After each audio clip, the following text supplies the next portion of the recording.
है वो क्या है? जीन है। क्या पाया जाता है? जीन पाया जाता है।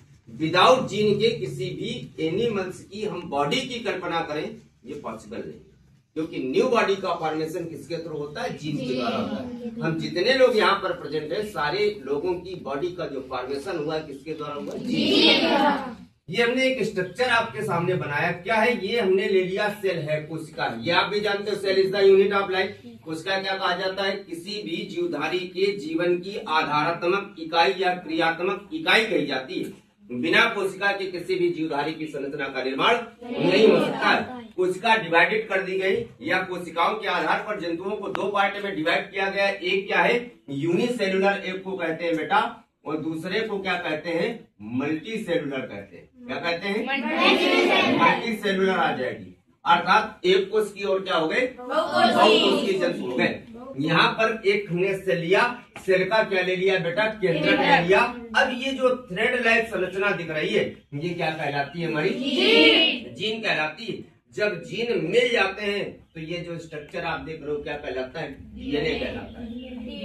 मनुष्य में कितने जीन पाए जाते हैं? तो मनुष्य में जीन की संख्या होती बेटा कितनी? 20,000 जीन है। हमारे शरीर में भी, आपके शरीर में भी, इनके शरीर में भी। सबके शरीर में कितने हैं? 20,000 जीन है। जीन वास्तव में है क्या? तो जीन वास्तव में प्रोटीन की बनी एक क्या होती है? विशिष्ट इकाई।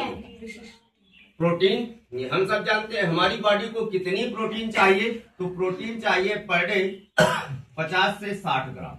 कितनी चाहिए? 50 से 60 ग्राम। हमारी बॉडी स्वस्थ रहे सदैव, इसलिए हमारी बॉडी को क्या चाहिए? 50 से 60 ग्राम प्रोटीन पर डे चाहिए होती है। अगर उससे हम कम लेते हैं तो हमारी शरीर कुपोषित हो जाएगी और प्रोटीन की कमी से होने वाला रोग जो होता है उसे कहते हैं क्वाशियोर-कोर रोग कहते हैं। कौन सा रोग कहा जाता है?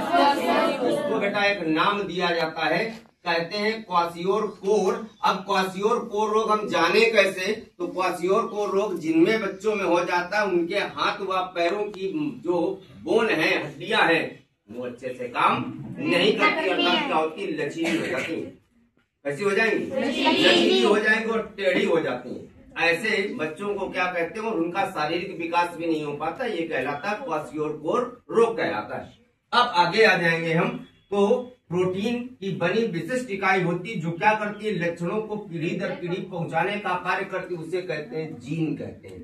अर्थात माता पिता के लक्षणों को अगली पीढ़ी में पहुंचाने का जो अहम योगदान रहता है वो किसका रहता है? जीन का रहता है। अब जीन हम जाने कैसे? क्योंकि दिखती तो नहीं है। आप लोगों ने देखा होगा कि एक धागा ले ले, सिंगल है ना, ये सिंगल क्या हो गया? थ्रेड हो गया, धागा। Thread like structure known as a क्या? जीन। जो धागे नुमा संरचना होती है उसे हम क्या कह देते हैं? जीन कह देते हैं। आपने देखा होगा बहुत बार लोग घरों में क्या करते हैं? रस्सियां बना लेते हैं बेटा। अगर हम दो धागों को आपस में ऐसे लपेटना शुरू कर दें तो क्या बन जाएगी? बन जाएगी ना। तो कई धागों को लपेट कर ही तो रस्सियां बनती हैं। तो ऐसे ही हमारे क्या होते हैं? जो जीन है, जीन के मिलने से इस तरह की संरचना बन जाती है। इसको हम क्या कह देते हैं? ये सेगमेंट हमारा क्या कहलाएगा? डीएनए कहलाएगा। और डीएनए कैसा है? तो डीएनए बेटा एक है जेनेटिक मटेरियल। क्या है? जेनेटिक मटेरियल है। जेनेटिक मटेरियल है कि नहीं है, इस बात का सत्यापन किसने किया था? एक वैज्ञानिक थे, हर्षे तथा चेज। क्या नाम था उनका? हर्षे तथा चेज नामक वैज्ञानिक ने इस बात का सत्यापन किया था। उसको भी आगे देखते हैं।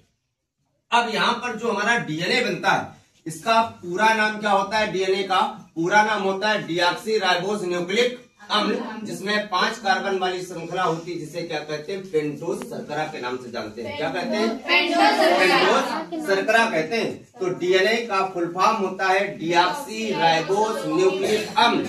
एक और होता है जिसका नाम क्या होता है? आरएनए। आरएनए का फुल फॉर्म होता है राइबोस न्यूक्लिक एसिड। अब डीएनए के भी पार्ट हो जाते हैं बेटा। कौन कौन सा पार्ट होता है? इसका पार्ट होता है मेनली बी डीएनए हो जाता है, और क्या हो जाता है? जेड डीएनए हो जाता है। कौन कौन से हैं? बी डीएनए और जेड डीएनए हो जाता है। उनके स्ट्रक्चर के अकॉर्डिंग उसको क्या कह देते हैं? हम पार्ट में डिवाइड कर दिए। डीएनए का जो निर्माण होता है वो द्विकुंडलित डबल हेलिकल, जब दो समानांतर संरचनाएं आपस में मिलती हैं उनके मिलने से क्या बनता है? डीएनए का निर्माण होता है। डीएनए की जब संरचना का हम अध्ययन करते हैं, ये हमने बेटा मान लिया डीएनए का स्ट्रक्चर हमने यहाँ ले लिया। यहाँ पर क्या आ जाएगा, एडेनिन जुड़ा होता है थायमिन से और ग्वानिन जुड़ा होता है साइटोसिन से। फिर हमने जोड़ दिया एडेनिन थायमिन से और ये आ गया ग्वानिन किससे जुड़ गया, साइटोसिन से। दुनिया में जितने भी लोग हैं सबका जो डीएनए कोडिंग होती है वो क्या होती है, अलग अलग होती है। क्या हो जाएगी, जितने लोग यहाँ बैठे हो सबके डीएनए कोडिंग अलग है, किसी की सेम नहीं है। किस तरह से, जैसे 0 से लेकर के 9 तक की डिजिट का उपयोग करके सबके बैंक अकाउंट बना दिए गए, क्या किसी का मैच करता है? no. सबके आधार कार्ड बना दिए, क्या किसी का आधार नंबर किसी से मैच करता है? no, 0 से लेकर के 9 तक की डिजिट को लेकर के ही क्या बना दिए गए, सबके मोबाइल नंबर बना दिए गए, क्या किसी का मैच करता है? no, ठीक उसी प्रकार से ये जो 4 हमारे बेस हैं, किसको क्या कहते हैं, ए को बेटा कहा जाता है एडेनिन, क्या कहते हैं एडेनिन। टी को क्या कहते हैं, टी को कहते हैं थायमिन, और सी को क्या कहते हैं ग्वानिन, और इसके पश्चात सी को क्या कह देते हैं, साइटोसिन कह देते हैं। तो ये हमारे क्या आ जाएंगे, एडेनिन थायमिन ग्वानिन और क्या गया, साइटोसिन आ गया। इन 4 अनुक्रमों के मिलने से क्या बन जाता है, एक डीएनए के खंड का निर्माण हो जाता है। यहाँ एक लूप से दूसरे लूप के जो बीच की दूरी होती है ये कितनी होती है बेटा, 34 एंगस्ट्रॉम होती है। कितनी होती है, 34 एंगस्ट्रॉम होती है। और ये एक जो क्षारक है, एक क्षारक से दूसरे क्षारक के बीच की जो डिफ्रेंसिएशन होती है वो कितनी होती है, 3.4 एंगस्ट्रॉम मानी जाती है। यहाँ से ये जो हेलिकल संरचना है, यहाँ से इस हेलिकल संरचना से इसके बीच की दूरी कितनी मानी जाती है, 20 एंगस्ट्रॉम मानी जाती है। समझ आया? ये डिफरेंशिएशन है। यहाँ पर एक क्षारक से दूसरे क्षारक के बीच की दूरी कितनी, 3.4 एंगस्ट्रॉम। एक लूप, ये आया, एक लूप से दूसरे लूप के बीच की दूरी जो मानी जाती कितनी है, 34 एंगस्ट्रॉम होती है। क्लियर हो गई बात? यहाँ पर ये आपने पढ़ लिया कि जो डीएनए का फॉर्मेशन होता है, अब ये डीएनए क्या करता है, पूरी तरह से तैयार हो गया और ये क्या करेगा, आगे आने वाली पीढ़ी में लक्षणों को ले जाने का काम करेगा।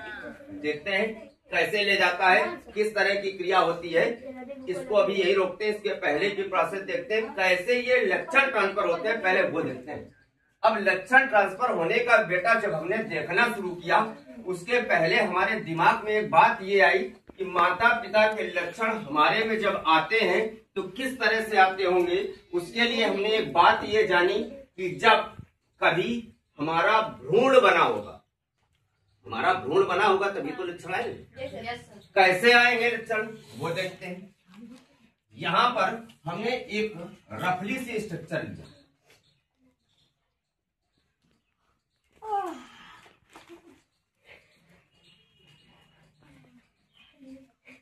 ये इस तरह से कुछ कुर्ते की बाह की सरल संरचना होती है। इसको हम क्या कह देते हैं, इसको कहते हैं मादा जनन अंग के नाम से जानते हैं। क्या कहते हैं, उसी मादा जनन अंग का एक ये पार्ट हमने ले लिया जिसमें कई सारी चीजें हमको दिखाई दे रही हैं। यहाँ से लेकर यहाँ तक का जो पार्ट है इसको कहते हैं बेटा यूट्रस, अर्थात क्या कह देते हैं, गर्भाशय कह देते हैं। ये हमारी अंडवाहिनियां हैं। यहाँ पर क्या बनता है, अंडा बनता है। क्या बनता है, अंडा बनता है। और इसके पश्चात ये जो पार्ट है, इस पार्ट को हम क्या कहते हैं, एम्पुला कह देते हैं। क्या कहते हैं, एम्पुला के नाम से जानते हैं। अब यहाँ पर ये आ गया फीमेल का, इसके पश्चात फिर किसकी आती है, मेल की स्ट्रक्चर आती है। मेल के स्ट्रक्चर में हमने लिया ये इस तरह से एक संरचना फॉर्मेट की, और इस तरह की संरचना में यहाँ पर ये केंद्रक ले लिया। इसके पश्चात फिर क्या आ गया, यहाँ पर एक इस तरह की संरचना हमने ली, इसको हम क्या कह देते हैं, शुक्राणु। यहाँ पर हमने इसका क्या बना दिया, केंद्रक बना दिया, ये डीएनए दे दिया। और ये जो पार्ट ले लिया इसको हम क्या कहते हैं बेटा, एक्रोसोम कहते हैं। क्या कह दिया, एक्रोसोम। अब इसके पश्चात हमारे सिलेबस में एक क्वेश्चन पढ़ाया जाता है कि निषेचन क्या है।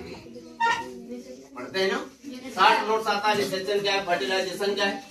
फर्टिलाइजेशन की परिभाषा में क्या बताते हैं, जब नर युग्मक तथा मादा युग्मक परस्पर मिलते हैं, मिलने के फलस्वरूप अंड या युग्मक का निर्माण हो जाता है। ये क्रिया क्या कहलाती है, निषेचन कहलाती है। दोनों में डिफरेंस है। अंड किसमें बनेगा, तो अंड बनेगा पौधों में, और युग्मक किसमें बनेगा, जीवों में, जंतुओं में बनेगा।